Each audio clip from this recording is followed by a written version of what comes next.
রহমতুল্লাহি ওয়া বারাকাতুহু। সবাই ভালো আছে? আলহামদুলিল্লাহ। আলহামদুলিল্লাহ আলহামদুলিল্লাহিল আকরামুল্লাযী খালাকাল ইনসানা ওয়া কাররাম ওয়া আল্লামাহু মিনাল বায়ানি মা لم يعلم فسبحان الذي لا يحصى امتنانه باللسان ولا بالقلم ونشهد أن لا إله إلا الله وحده لا شريك له ونشهد أن سيدنا ونبينا وحبيبنا ومولانا محمدا عبده ورسوله الذي أرسله بالحق بشيرا ونذيرا وداعيا إلى الله بإذنه وسراجا منيرا فقد قال الله تعالى في كلامه المجيد وفرقانه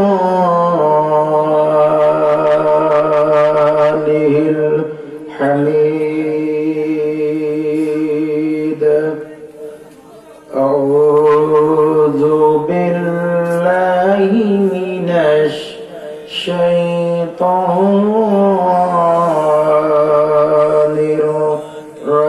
الرجيم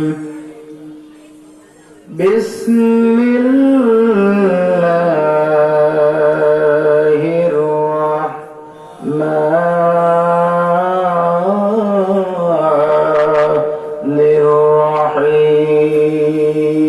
الرحيم نحن نقص عليك أحسن القصص بما أوحينا إليك هذا القرآن وإن كنت من قبله لمن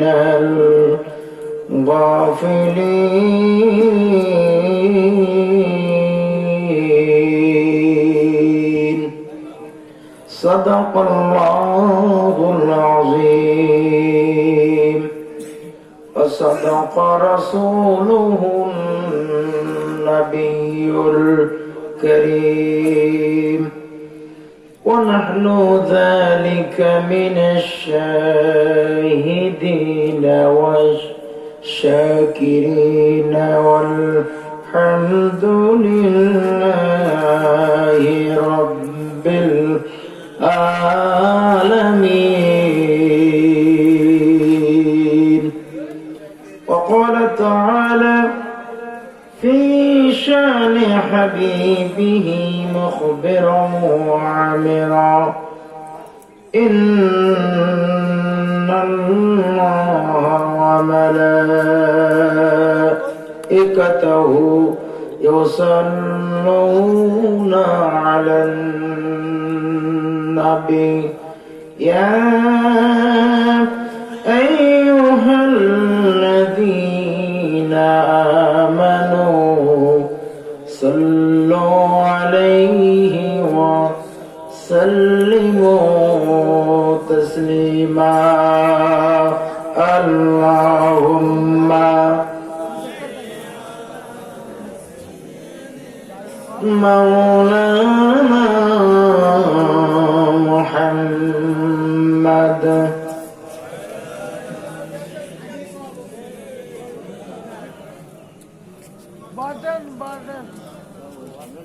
ভাইরা, জায়গাটুকু ছোট, সাউন্ড ঠিক আছে, হ্যাঁ এভাবে থাকবে।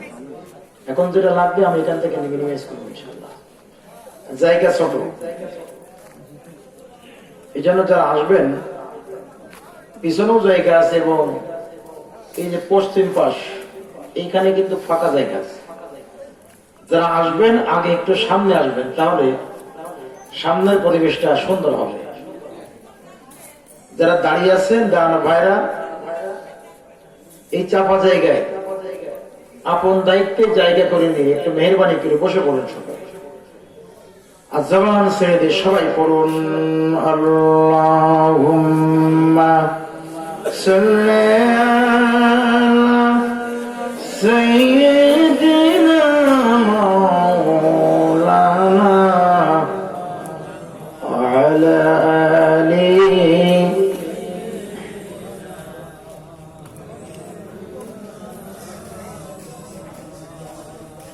বিশ্বনবীর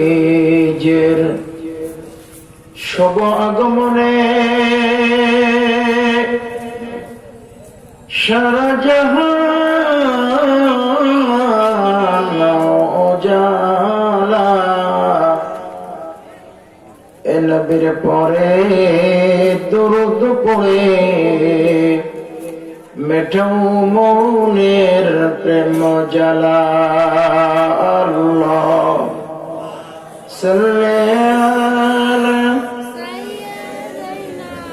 মাওলানা মুহাম্মদ ওয়া আলা আলিহি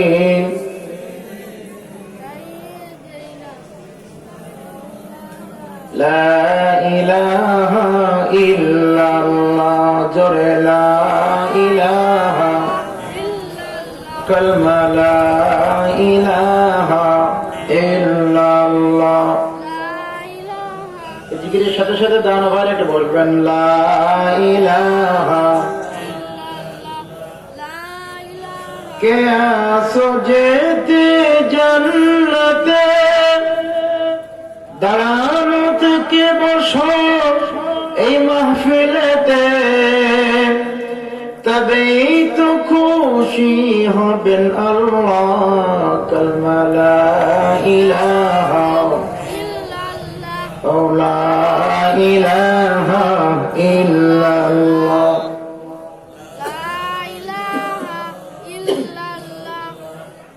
লা ইলাহা ইল্লাল্লাহ, লা ইলাহা ইল্লাল্লাহু মুহাম্মাদুর রাসূলুল্লাহ সাল্লাল্লাহু আলাইহি, সবাই বলেন সাল্লাল্লাহু আলাইহি ওয়াসাল্লাম।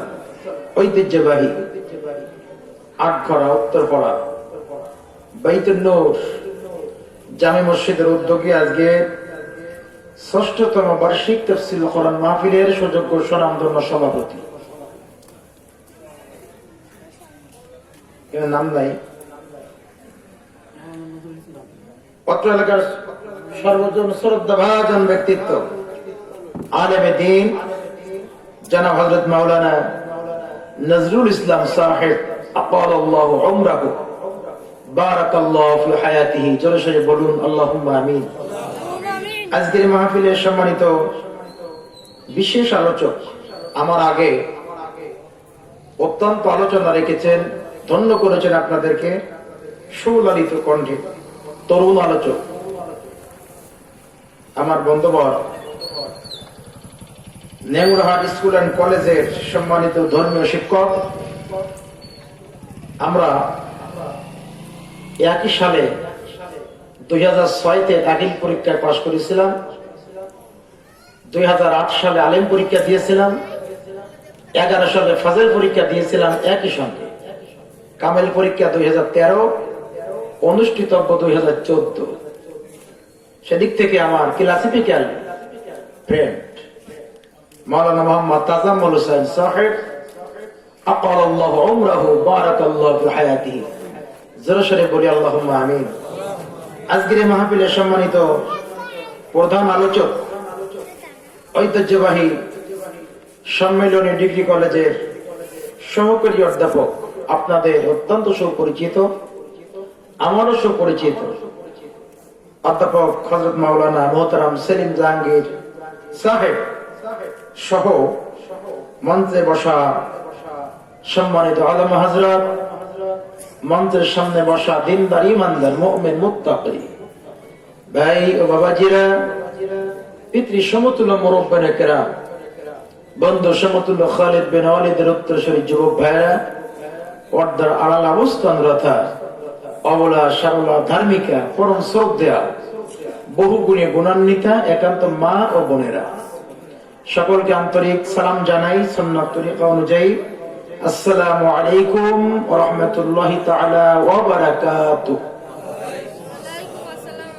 আলোচনার শুরুতে সে মহান মনিবের দরবারে প্রশংসা গোজার হচ্ছে এজন্য যে মহান মনিব অত্যন্ত মেহেরবানি করে, ভালোবেসে, দয়া করে, মায়া করে এই অঞ্চলের চতুর্মুখী বসবাসরত মানুষের মধ্য থেকে, হাজার হাজার মানুষের মধ্য থেকে আমাদেরকে বেছে নিয়ে রব্বুল আলামিনের ভালোবাসার মানুষগুলাদের মধ্যে আমাদের শামিল রেখে এই ময়দান পর্যন্ত আমাদের এনেছেন। এই জন্য হৃদয়ের অনুভূতি আর আবেগকে উজাড় করে মহান মাহবুদের দরবারে প্রশংসা গজার হচ্ছি।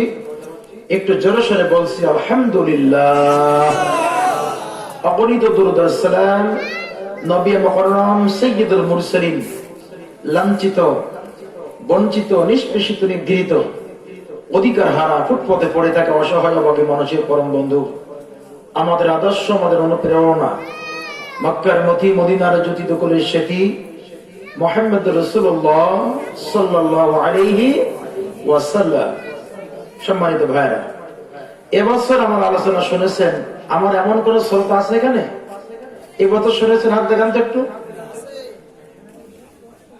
কিছু আছে মনে হয়। এক গ্রামে মাহফিল যদি 4টা হয় বর্বর। এজন্য আমার একটা আলোচনা আমি আর একটার সঙ্গে মিলানোর চেষ্টা করি না। এই গ্রামে যদি মাহফিল আরো 4টা হয়, আমার সেই 4টা আলোচনার সঙ্গে বাকি পরবর্তী 4টাও আমি খেয়াল করে আলোচনা করার চেষ্টা করি ইনশাআল্লাহ। আজকে আমি তেলাওয়াত করেছি সূরা ইউসুফ থেকে, আলোচনা করব সূরা ইউসুফ, এর বাইরে যাব না ইনশাআল্লাহ। সূরা ইউসুফ থেকে তেলাওয়াত করেছি। কোরআনুল কারীমের এটি একটা বৃহৎ সূরা, বড় সূরা। এটি অবস্থানগত কোরআনুল কারীমের 12তম সূরা। এই সূরার ভিতরে আয়াত রয়েছে 111টি আয়াত। এটি মক্কি জীবনের শেষে অথবা মাদানী জীবনের প্রাথমিক পর্যায়ে এই সূরা অবতীর্ণ হয়েছে। সূরা ইউসুফ। কোরআনুল কারীমে রব্বুল আলামিনের মানবতার মুক্তির জন্য, হেদায়েতের জন্য কমপ্লিট কোড অফ লাইফ, ইন্নাদ দীনা ইনদাল্লাহিল ইসলাম, ইসলাম হলো একমাত্র মানবতার পরিপূর্ণ পূর্ণাঙ্গ জীবন ব্যবস্থা। কথা বলেন ঠিক না প্রিয় ভাইরা? এই কোরআন মানবতাকে হেদায়েত দেখাতে পারে হলো কোরআন, আল্লাহ পাকের পক্ষ থেকে। আর কোন সূরা, একটি বাণীও কিয়ামতের আগে এই উম্মতের মুক্তির জন্য আর কি আসবে? আসবে না। সূরা ইউসুফ আসে। ইউসুফ আলাইহিস সালাম, নিশ্চয়ই আপনারা নাম শুনেছেন। পিতার নাম কি বলতে পারেন? জি, ইয়াকুব আলাইহিস সালাতু ওয়াসসালাম পিতার নাম। দাদার নাম কি? ইসহাক আলাইহিস সালাম। পর্দাতা যারে বলি, পর্দাতার নাম কি? ইব্রাহিম আলাইহিস সালাম। পরপর 4 জন নবী। ইউসুফ আলাইহিস সালাম নবী, বাবা ইয়াকুব আলাইহিস সালাম নবী, দাদা ইসহাক আলাইহিস সালাম নবী, প্রপিতামহ তার পর্দাতা আমরা যারে বলি ইব্রাহিম আলাইহিস সালাম, তিনিও নবী। আল্লাহ তাআলা লক্ষাধিক নবী রাসূলকে মিডল ইস্টে মানবতার খেদমতের জন্য, মানবতার সেবক রূপে দাঈল আল্লাহ কাজ করার জন্য আল্লাহ তাআলা অসংখ্য নবী রাসূলকে পৃথিবীতে পাঠিয়েছেন। আমি যদি ওইদিকে যাই তাহলে সে আর এক বিশাল এক অধ্যায়, ওইদিকে আমি যাচ্ছি না। ইউসুফ আলাইহিস সালাম, সূরা ইউসুফ যখন আল্লাহ পাক রাসূলের পরে নাযিল করেছিলেন। ইউসুফ আলাইহিস সালামের এই ঘটনা আল্লাহ রাব্বুল আলামিন বলেন, নাহনু নাকুসু আলাইকা আহসানাল কসাসি বিমা আওহাইনা ইলাইকা হাযাল কুরআন।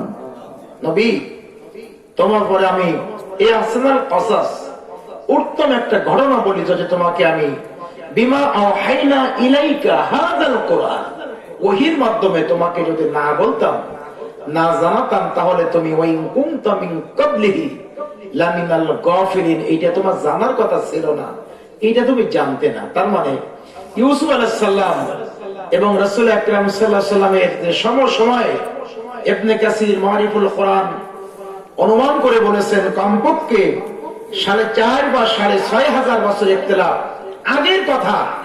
আল্লাহ বলেন, নবী, তোমাকে যদি ওহীর মাধ্যমে আমি ইউসুফ আলাইহিস সালামের এই কথাগুলি না বলতাম, ওয়াইন কুনতা মিন ক্বাবলিহি লামিনাল গাফিলিন, এটা তুমি জানতে না, জানার তোমার কোনো উপায় ছিল না। ইউসুফ আলাইহিস সালাম ভাইরা কয়জন ছিল? 12 জন। 12 জন ছিল। ইউসুফ আলাইহিস সালাম তিনি হঠাৎ একদিন আব্বাকে ডেকে বলছে, আব্বা,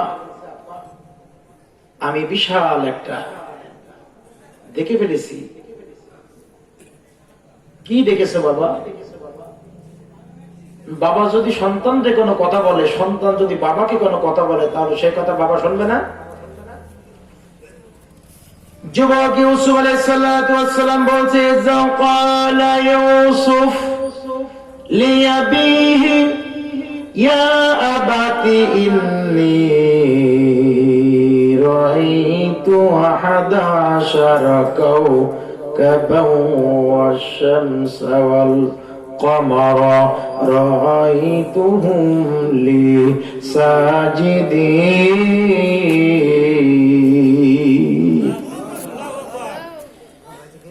ছোট ইউসুফ বলে, আব্বা,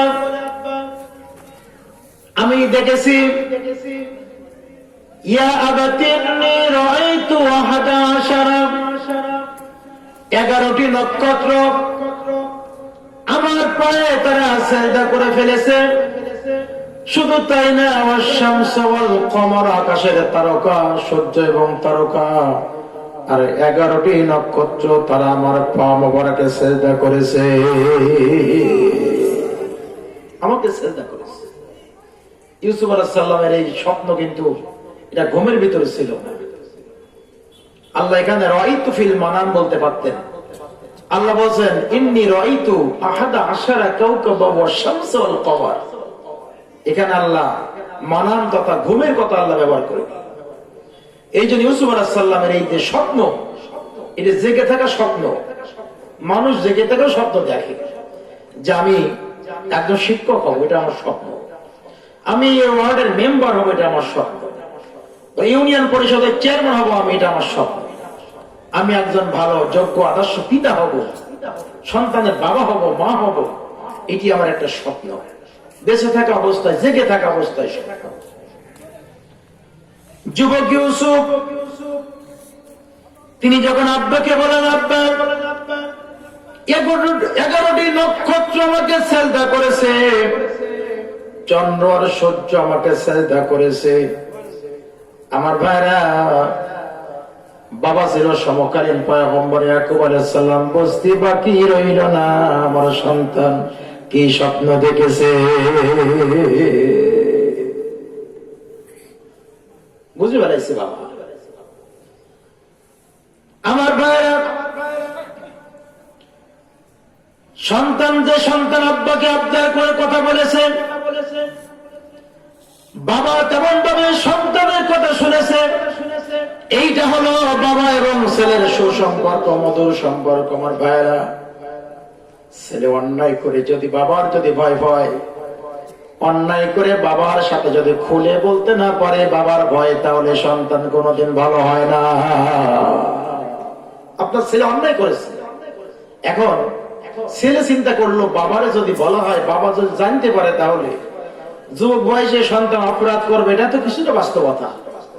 এখন ওই ছেলে ওই সন্তান যদি মনে করে বাবা যদি জাইনে ফেলাইছে আমি এই করেছি, তাই তো বাবা আমার বাড়ি থেকে বের করে দেবে, আমার মারপিট করবে, তাহলে এই যে ভয়ে ছেলে বাবার সামনে সবকিছু কইতে পারলো না, বলতে পারলো না ভয়ের কারণে, তাহলে এই সন্তান কিন্তু এই বাবার বাধ্যগত হবে না। আজকে একটু করবে, কালকে একটু করবে, তারপর দিন এর চাইতে বেশি বড় অপরাধ জঘন্য কাজ করে ফেলবে। এই জন্য বাবা এবং ছেলের একটা বন্ধুত্বের সম্পর্ক থাকার দরকার আছে। রাখবেন, দেখবেন, ঠকবেন না, সেই ছেলে ভালো হবে। আমার ভাইরা, লোকমান আলাইহিস সালাম সন্তানদেরকে ডেকে বলেন, হে আমার ছেলেরা শোনো, আমি তোমাদের বাবা, তোমাদের কাছে আমি বাবা হিসাবে 9টা উপদেশ দিয়ে যাব। তাহলে 1 নম্বর উপদেশ হলো, ইয়া বুনাইয়া লা তুশরিক বিল্লাহি, আমার ছেলেরা খবরদার জীবন চলে যাবে কিন্তু আমার রবের সঙ্গে শিরক করবা না। জীবন যাবে কিন্তু আল্লাহর সঙ্গে শিরক করো না। এটা বাবার ওসিয়াত সন্তানদের প্রতি।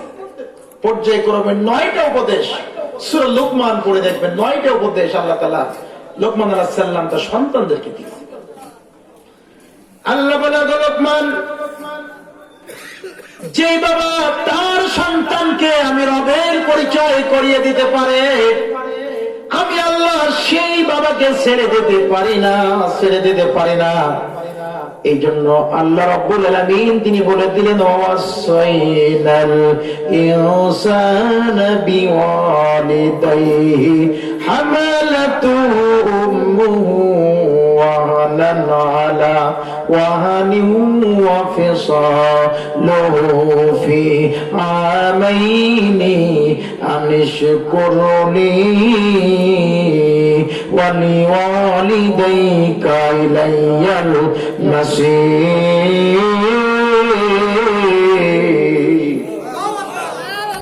আল্লাহ বলে, লোকমান, তুমি আমার রবকে সন্তানের সামনে পরিচয় করিয়ে দিলে, এই জন্য আমি আল্লাহ তোমারই খালিয়াতে ফেরাবো না। এই দুনিয়ার মানব মণ্ডলী শুনে নাও, সন্তান তোমাদেরকে বলে দিলাম, ওয়াসাইনাল ইনসানা বিওয়ালিদাইহি, তোমার পিতা মাতার প্রতি তুমি ইহসান করবা। মা তোমাকে কষ্টের পরে কষ্ট ধারণ করে গর্ভে লালন পালন করেছেন, 1 মাস 2 মাস না 2 বছর পর্যন্ত জনম দুঃখিনী মা তোমার বুকের স্তন পান করিয়েছেন। এই জন্য আমি আল্লাহর প্রশংসা আগে করবা, তাহলে তারপরে তোমার পিতা মাতা। এই যে লোকমান আলাইহিস সালাম রবের পরিচয় বোঝালো সন্তানকে। আল্লাহ বলতে, লোকমান, তুমি আমার রবের পরিচয় জানাইলে সন্তানকে, আমি তোমার সন্তানের ব্যাপারে বাবার পরিচয় বলবো না, এটা তো হতে পারে না। আমার ভাইরা, ইউসুফ আলাইহিস সালাম বাবাকে আবদার করে যখন বলে, আব্বা, আমি দেখেছি আগামীর তারকা আমাকে সেজদা করেছে, চন্দ্র সূর্য আমাকে সেজদা করেছে, বাবার বসতে আর কোনো কিছু বাকি রইল না। আব্বা বলতে, আমার সন্তান ইউসুফ, শোনো আমার কলিজার টুকরা, তুমি আমার সন্তান, আমাকে যেমন ওসিয়াত করেছো, আমাকে যেমন আমার সাথে কথা বলেছো, এই জন্য আমার বাবা হিসাবে আগে সন্তান ইউসুফ, তোমার পরে আমার আগে যেটা দায়িত্ব, তারা 1 নম্বর দায়িত্ব হলো, ক্বালা ইয়া বুনাইয়া লা তাকুসুস রুয়াকা আলা ইখওয়াতিকা ফাকিদু লাকা কাইদা ইন্নাশ শাইতানা কানা লিল ইনসানি আদুউম মুবিন। হে ইউসুফ, আমি তোর বাবা বলছি, 1 নম্বর আমি যেটা মনে করি, তুমি যা স্বপ্ন দেখছো খবরদার লা তাকসুস, তুমি বর্ণনা করতে যাও না, গল্প করতে যাও না, রুয়াকা আলা ইখওয়াতিক, তোমার ভাইদের কাছে, কারণ এটা যখন তোমার ভাইরা শুনবে তোমার বিরুদ্ধে ষড়যন্ত্র করবে। কারণ সব ষড়যন্ত্রের প্রধান হলো একজন, তিনি হলেন ইবলিস, ধোঁকা দেয়। কথা বলেন ঠিক কিনা? এই যে মাহফিল শুনতে আসে, কোরআনের সুরত হলো 3 প্রকার। এক প্রকার হলো আল্লাহ আছে, জান্নাত আছে, জাহান্নাম আছে, বিশ্বাস করে না দিলে এরা যায় না কোনো মাহফিলে, এদের দ্বারা মাহফিল ক্ষতি হয় না, ডিস্টার্ব হয় না, এরা বাড়ি থেকে আসে না, তারা কাফের। 2 নম্বর হলো এদের চরিত্র, 2 নাম্বারটা হলো 2 বাড়ি থেকে আসছে, ওই যে বাজারে বাদাম ভাজা, লটপটিয়ে চটপটিয়ে বুট ভাজা ইত্যাদি ভাজা তারা রাস্তার পর দিয়ে খেয়ে বেড়াবে, আর মাঝে মাঝে দেখবেন এই রাস্তা দিয়ে ঘুরিয়ে একটু অ্যাঙ্গেলে তাকাই চলে যাবে, এরা মুনাফিক। কথা বলে ঠিক না? আর এক শ্রেণী হলো যে তাড়াতাড়ি জামা জোড়া টুপি পরে মোটামুটি মাহফিলের মাঠে সামনাসামনি বসে এবং আলোচনা শুনে সেই অনুযায়ী নিজের জীবন চরিত্রকে পরিবর্তন করার চেষ্টা করে, এরা মুমিন। কথা বলে ঠিক না? এই জন্য কাফের হওয়া যায় যে তার আসে না, তাদের জন্য ক্ষতি নেই, কিন্তু মুনাফিক হওয়া যায় না। 1 অথবা 3, কাফের নাই মুমিন, কিন্তু মুনাফিক থাকলে কিন্তু জায়গা কোনো জায়গায় হয় না। হয় 2 নৌকা পা থাকলে কোনো জায়গায় তার জায়গা হয় না। আমার ভাইরা, ইয়াকুব আলাইহিস সালামের বাকি সন্তানগুলো চিন্তা করলো, পরামর্শ করলো, আমরা তো আরো তো 11টা ভাই, বাবা আমাদের তো বেশি ভালোবাসে না, সব ভালোবাসে তো ইউসুফকে, এখন আমাদের করণীয়টা কি? যে গাছটা বাড়ে সেই গাছটা দেখলে বোঝা যায় গাছটা বাড়ন্ত গতি আছে, দুধ গাভী দেখলে বোঝা যায় এই গাভীটা দুধ দেবে। আমার ভাইরা, ইয়াকুব আলাইহিস সালাম বুঝে ফেলাইছে, কারণ তিনি তো সাধারণ মানুষ না, তিনি আল্লাহর নবী, আল্লাহর পয়গম্বর। তিনি বুঝতে পেরেছেন এই ধরনের স্বপ্ন দুনিয়ার কোন সাধারণ মানুষ দেখতে পারে না। আমার কলিজার টুকরা ইউসুফ পরবর্তী জীবনে হবে আল্লাহর নবী। শত্রুতা শুরু করলো যে বাবার যে ভালোবাসা, এই আব্বার ভালোবাসা আমাদের দিকে একটু ঘুরে আনতে পারলে আমরা সাকসেস। বন্ধুগণের, আমার ভাইরা, তারা মিটিং করলো, সলা পরামর্শ করলো। কোরআনের মধ্যে বলছেন, ইযকালু লা ইউসুফু ওয়া আখুহু আহাব্বু ইলা আবিনা মিন্না ওয়া নাহনু উসবা ইন্না আবানা লাফি দালালিম মুবিন। বাইরে মিটিং করলো। ইউসুফকে এবং তার ভাইকে, তার মানে তার ভাই বলতে এখানে তাফসীর বলেছে বনিয়ামিন, তার মানে বনিয়ামিন এবং ইউসুফ ছিল এক মায়ের, তার নাম ছিল রাহিলা, মায়ের নাম। বেনিয়ামিনকে প্রসব করার সময় জনম দক্ষিণী মা ইন্তেকাল করেছিলেন, এই জন্য বাবা ইয়াকুব আলাইহিস সালাম ইয়াতিম হিসাবে ইউসুফকে এবং বেনিয়ামিনকে একটু সবচেয়ে ভালোবাসা বেশি দিতেন। কিন্তু অন্য সন্তানদেরকে ভালো লাগলো না, সহ্য হলো না, এই জন্য কেমনে বাবার সব ভালোবাসা গুলা ফিরিয়ে বাকি সন্তানদের দিকে নেওয়া যায়, এই জন্য তারা সন্তান গুলা তারা পরামর্শ করলো, সিদ্ধান্ত গ্রহণ করলো। আমার তারা সিদ্ধান্ত করেছিলাম, এই সিদ্ধান্ত হলো 3টা। আমার ভাইরা, 1 নম্বর সিদ্ধান্ত তারা করেছিল, উকতুলু ইউসুফা বিতরহু আরদাই আখলু লাকুম ওয়াজহু আবিকুম ওয়া তাকুনু মিন বাদিহি কওমান সালিহিন।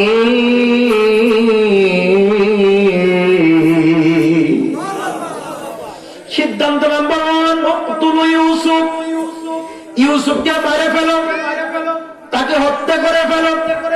ইউসুফকে যদি হত্যা করে দেওয়া যায়, দুনিয়ার থেকে যদি আব্বার চোখের সামনে থেকে যদি সরায় দেওয়া যায়, তাহলে আব্বার যে ভালোবাসা আমাদের দিকে ঘুরে চলে আসবে, সবাই সমহারে বন্টন করে নিতে পারবো।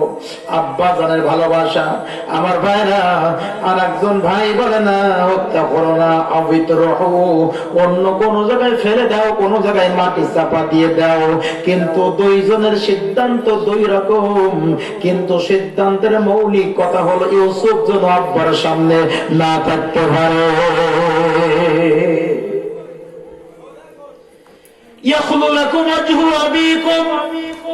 যদি এই কাজটা আমরা করতে পারি, তার আব্বার ভালোবাসা সব ফিরে আসবে আমাদের দিকে।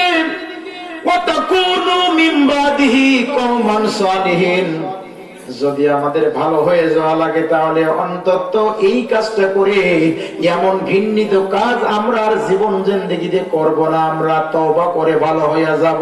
কিন্তু ইউসুফকে আব্বার সামনে থেকে আগে সরাই দিতে হবে। এই কাজটা করার পরে আমরা আবার পূর্ণাঙ্গ ভালো মানুষে রূপান্তরিত হয়ে যাব। আমার ভাইয়ের, আমার বন্ধুরা আমার, এই জন্য ষড়যন্ত্র করে ইউসুফকে তার আব্বার সামনে থেকে সরাই দিতে চাইছিল। এই জন্য ভাই ভাইয়ের বিরুদ্ধে ষড়যন্ত্র করে, প্রতিবেশী প্রতিবেশীর বিরুদ্ধে ষড়যন্ত্র করে, এক নেতা এক নেতার বিরুদ্ধে ষড়যন্ত্র করেন। ষড়যন্ত্র কেমন করে দেখুন, দুনিয়ার ইতিহাসে একমাত্র যন্ত্রের নাম, সেটা হলো ষড়যন্ত্র। কোন সার্ভিসিং করা লাগবে না, কোন মিস্ত্রির কাজে লাগা লাগবে না, সেই যন্ত্রের নাম হলো ষড়যন্ত্র। কথা বলেন ঠিক কিনা? এটা কোনোদিন খারাপ হয় না। ব্রেন ঠিক থাকলে ষড়যন্ত্র ঠিক থাকে। আমার ভাইয়েরা, কেউ করে কোরআনের বিরুদ্ধে ষড়যন্ত্র আছে না নেই? কোরআন যেন প্রতিষ্ঠা না হয়, আলেম ওলামারা যেন স্বস্তিতে শান্তিতে দেশে জনপথে থাকতে না পারে। কিছু মানুষ কোরআনের বিরুদ্ধে ষড়যন্ত্র করে, কিছু মানুষ আলেম ওলামায়ে কিরামের বিরুদ্ধে ষড়যন্ত্র করে, কিছু মানুষ ভাইয়ের বিরুদ্ধে ষড়যন্ত্র করে, কিছু মানুষ আমার দেশের বিরুদ্ধে ষড়যন্ত্র করে। কথা বলুন ঠিক কিনা? তার মানে বাংলাদেশটা যেন ভালো চলতে না পারে, এদেশের আইন শৃঙ্খলা পরিস্থিতি কেমনে উল্টো পাল্টা করে দেওয়া যায়। আমাদের প্রতিবেশী দেশে বসে অনেক ষড়যন্ত্র এখনো হচ্ছে, কি হচ্ছে না, যাতে ভালো চলতে না পারে। আমার ভাইরা, বিশ্বনবী মক্কা থেকে যখন মদিনায় যখন রাষ্ট্রপতি হলেন, ক্ষমতা যখন আমার নবীজি গ্রহণ করে নিলেন, আবু জেহেলের সহ্য হলো না। আবু জেহেল মক্কার সীমানায় বসে বসে চিন্তা ভাবনা করে হারে। আমার ভাইরা, মক্কাবাসী, আবু জেহেলের সহ্য হলো না যে আবু জেহেল নবীকে মক্কার থেকে আমরা বিতাড়িত করে দিলাম, তাড়িয়ে দিলাম। সেই নবী মদিনায় যে এখন ইসলামী প্রজাতন্ত্রের প্রেসিডেন্ট হয়ে গেলেন, রাষ্ট্রপতি গ্রহণ করেছেন। আমার ভাইয়েরা, এই জন্য আবু জেহেল মাঝে মাঝে এমন কিছু বক্তব্য দিতেন, এমন কিছু পরিবেশ তৈরি করতেন যাতে করে মদিনা নামক রাষ্ট্রের আইন শৃঙ্খলা পরিস্থিতি অবনতি হয়। আমার ভাইয়েরা, কিন্তু শত ষড়যন্ত্র করে আবু জেহেল মদিনার বিরোধিতা করে সমানত করে না। এই ষড়যন্ত্র থাকবে, ছিল, আছে, আজও আছে, কিয়ামত পর্যন্ত এই ষড়যন্ত্র থাকবে। কথা বলে ঠিক কিনা? ইসলামের বিরুদ্ধে ষড়যন্ত্র করতে করতে মাথার চুলও পড়ে যায়, রাতে ঘুমও আসে না, এমন লোক আছে না? বন্ধুরা আমার, ইয়াকুব আলাইহিস সালাম সন্তানদের ভিতরে